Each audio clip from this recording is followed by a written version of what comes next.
everybody, welcome back.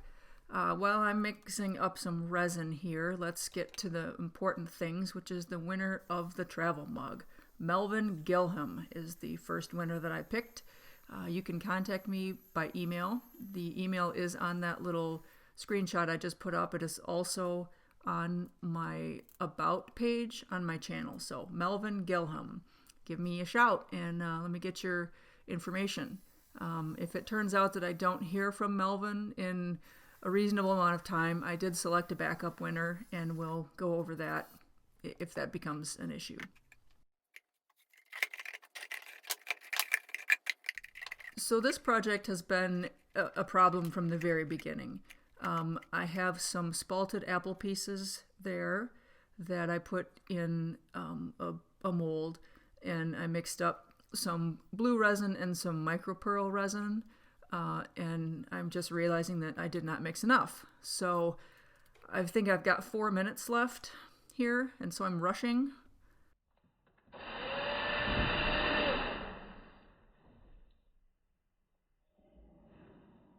Really?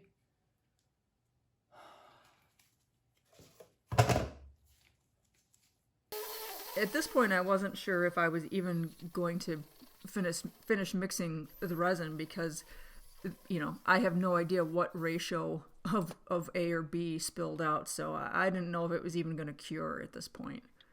But I stuck it in the pot anyway, and of course the weight on the top did not fit inside the pot, so I had to go to plan B, which is to tape the piece of cutting board down to keep the wood from floating out.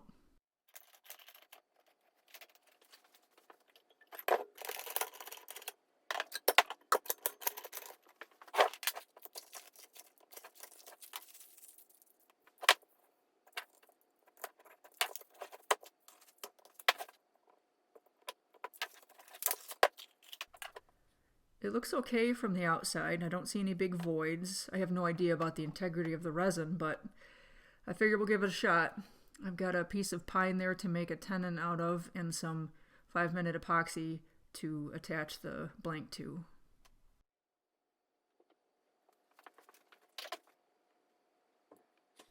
Improvise.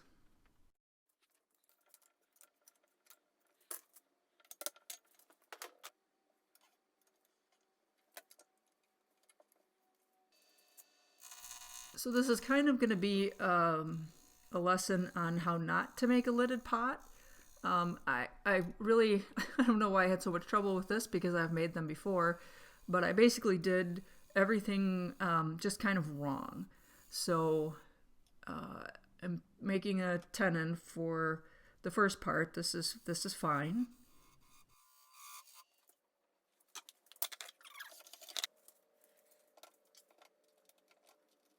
Would also like to thank a bunch of you guys have recommended a negative rake cutter for the resin, and I did order an Easy Wood Tools negative rake finisher, and I'm totally blown away, especially considering this resin was not mixed properly.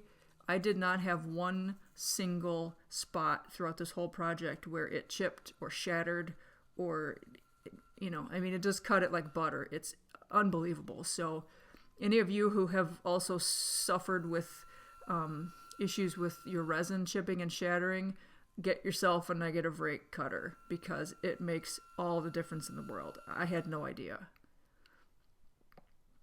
I'm getting a little bit of a weird kind of a chattery vibration out here toward the end, and I'm not sure why.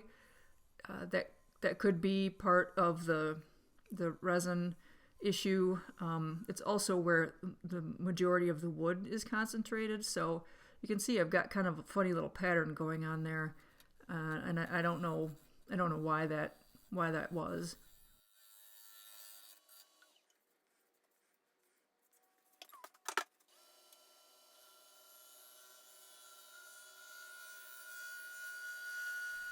But it did go away, and you can see what a nice clean surface I've got there.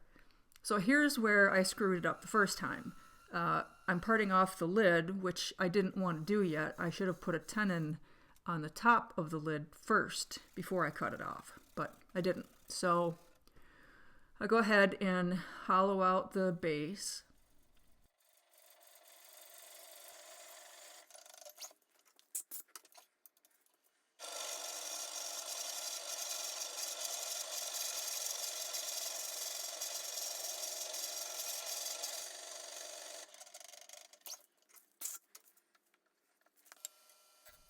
I just can't get over how nice this cutter works. It's amazing.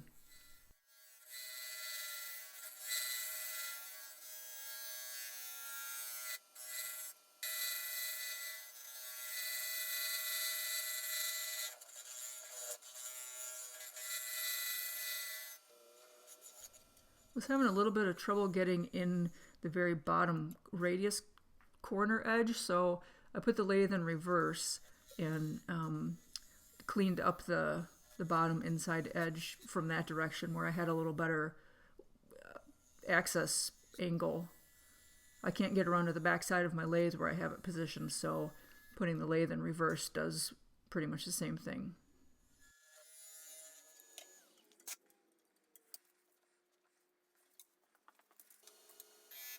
So I cut a tenon for the lid to slide down over on top of. And because I've screwed this up, I'm taking the whole chuck off, and that way I don't end up having to get it re-round.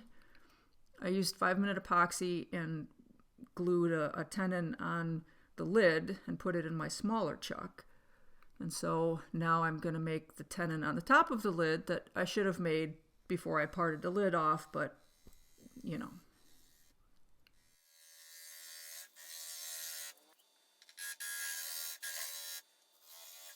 Now we'll flip it around, hold it in the tenon I should have made to begin with, get rid of the sacrificial tenon,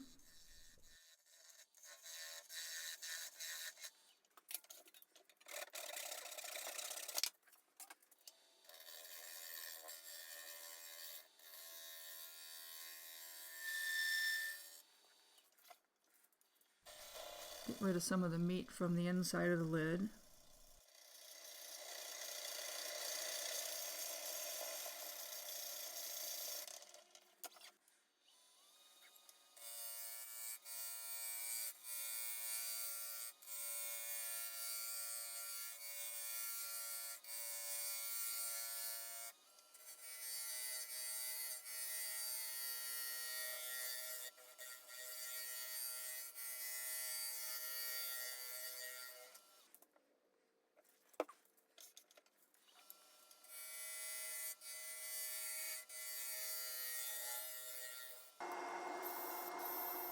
I think I sanded this entire project from 80 to 1000. So I sanded it and then did all of the finishing things to the inside while I had it held by the tenon. Put the base back on. And now I want to fit the lid to the base. So I'm going to sneak up on it.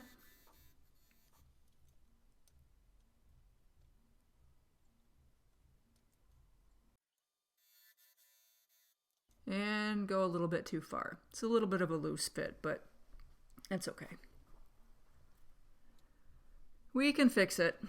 So I put some duct tape on there to take up a little space and help hold it. So in addition to all of the project issues I had a whole bunch of technical issues yesterday too. I was hoping to get this video put up last night, but I had problems with AirDrop not working, and then the internet went out, and it was just kind of a mess. I'll be really happy when this project video is just up and I can be done with it.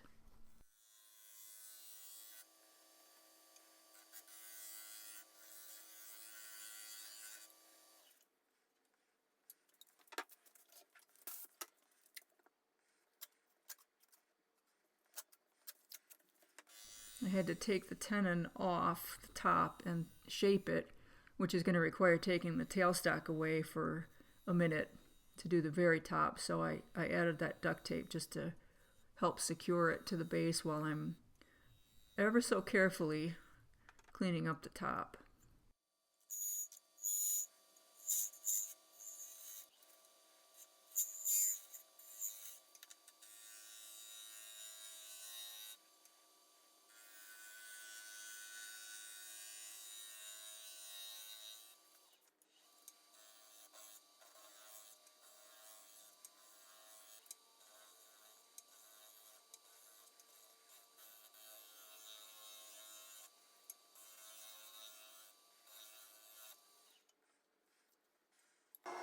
And then I went ahead and sanded the top while it was on there. And that way I can leave the tailstock up. There's going to be a finial that goes in, and I'm going to use the hole from the tail center to use for the center point. So it doesn't matter that that little bit didn't get sanded or won't get any finish on it, because it's going to be covered up by the finial anyway.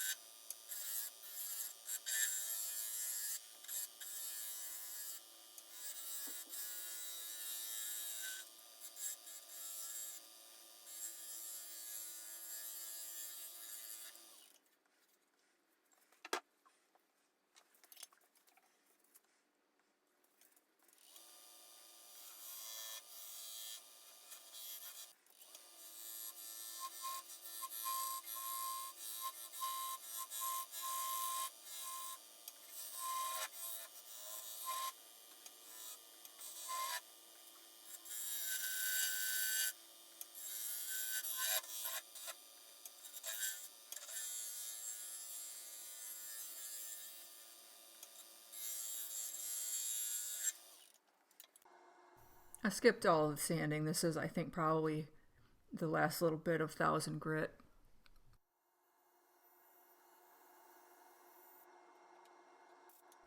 Denatured alcohol. I went ahead and put shellac on it because the spalted maple is a little bit porous, so I wanted to try to seal that up. And then I did the sanding paste, abrasive paste, I guess.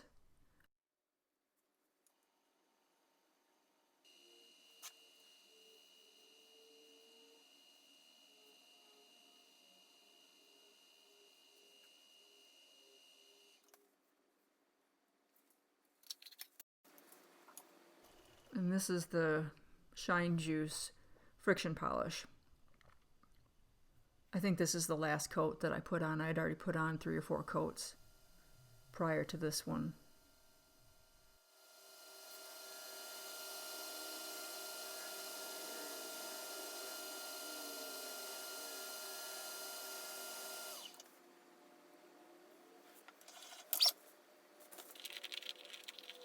Then I sanded the inside and finished the inside. Same process as everything else. And now it's time to part it off of the base.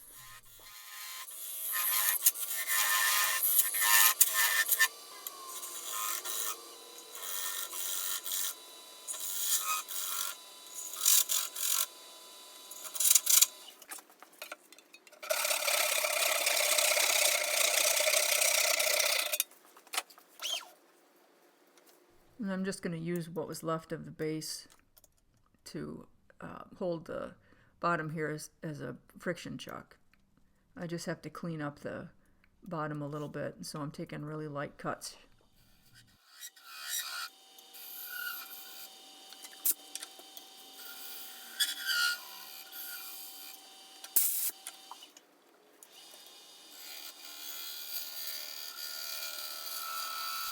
Then I just have that little nub left.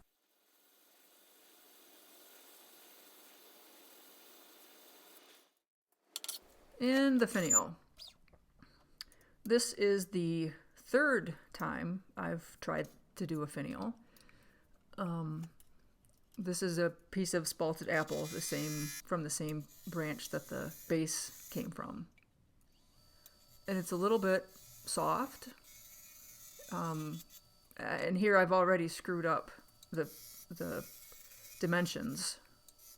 So we're going to start over down on this end.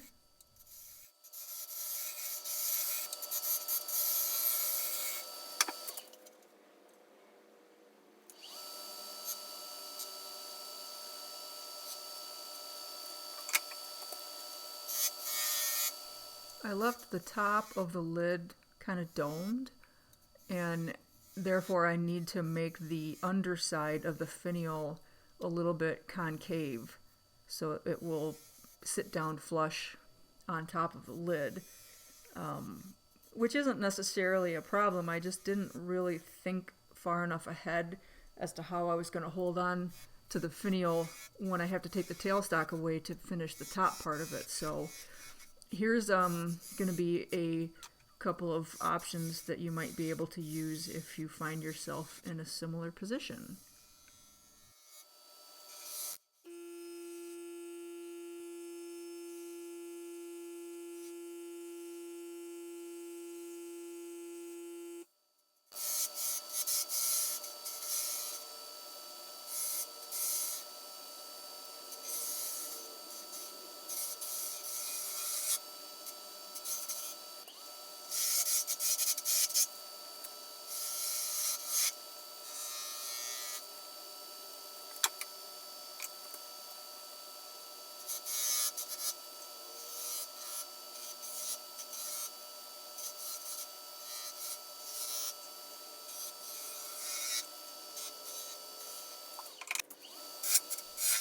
And here I'm just making some room for me to finish the top part of the finial.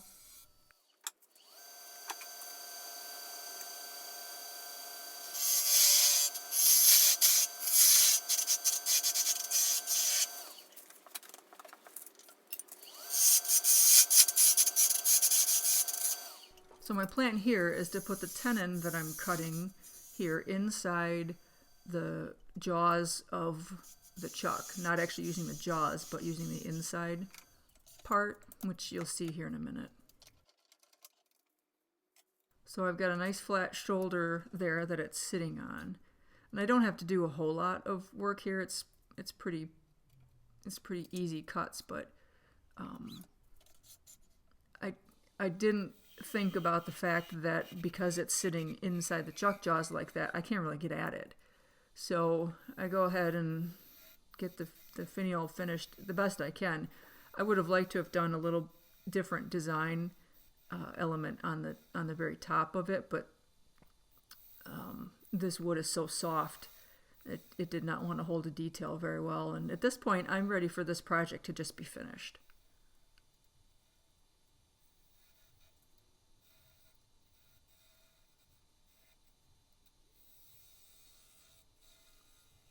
And again, I sanded this.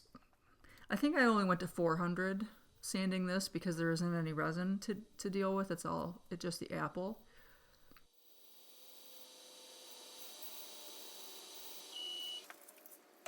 And I put shellac on it to seal it. Then I did the abrasive paste.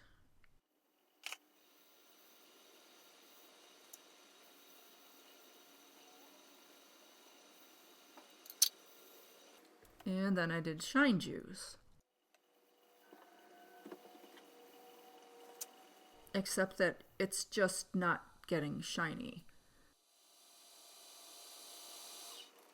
So I put some more shine juice on. I think I did 6 or 7 coats, and it didn't ever really look any different.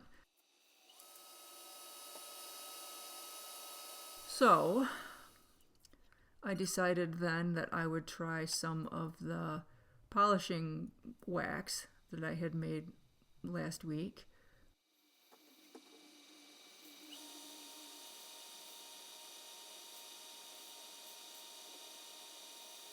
And it still wasn't shiny. It says, I'm just not going to be shiny and you can't make me. So I created a little flat spot there and put the tenon into that hole that I drilled with some thick CA glue, and then that gives me a little bit of clearance to be able to try to get my skinny little parting tool up underneath that lip that's going to sit on top of the lid to try to get that just cut a little bit concave, which it did end up working. I could have done this trick to start with. I wouldn't have even had to use the chuck, but I didn't think about it.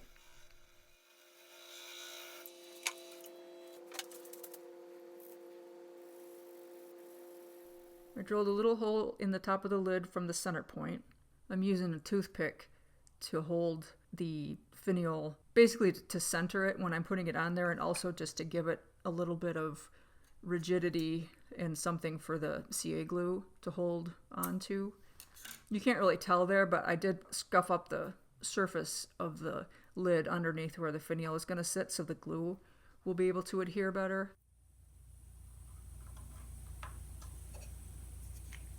But I got a pretty good fit. There aren't any gaps or anything, so I'm pretty happy with that. I just drilled the hole out a tiny bit more to give me a little bit of room for the CA glue to sit down in there. And this is the thick CA glue.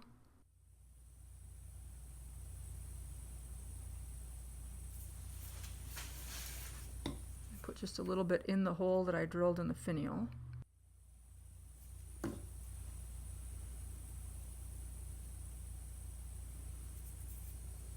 little bit of accelerator on the finial. Drop the finial on the floor. No. Don't do that. Come on.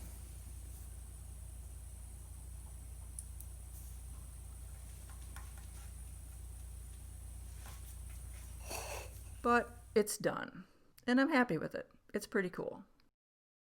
Thank you guys so much for all of the support. I've been getting a lot of subscribers. I've been getting lots of great comments, so I'm really excited about it. I'm hoping to have another Workshop Wednesday video, a little short one coming up this week, and then we'll do another project video hopefully next weekend. Thanks everybody. Be safe out there.